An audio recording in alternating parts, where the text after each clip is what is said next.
At midnight, God struck every firstborn in the land of Egypt, from the firstborn of Pharaoh, who sits on his throne, right down to the firstborn of the prisoner locked up in jail.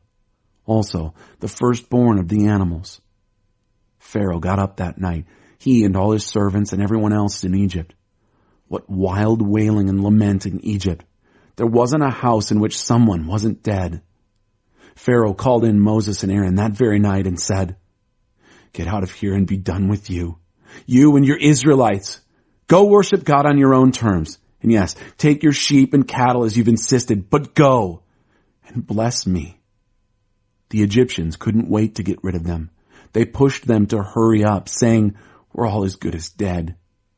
The people grabbed their bread dough before it had risen, bundled their bread bowls in their cloaks, and threw them over their shoulders.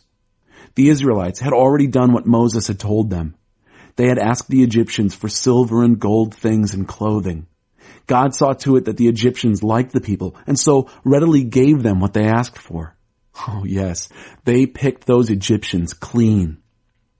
The Israelites moved on from Ramesses to Succoth, about 600,000 on foot, besides their dependents.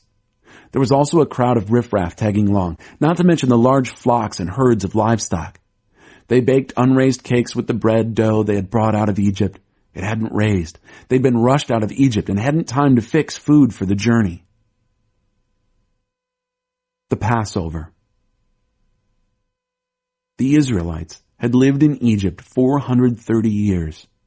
At the end of the 430 years, to the very day, God's entire army left Egypt.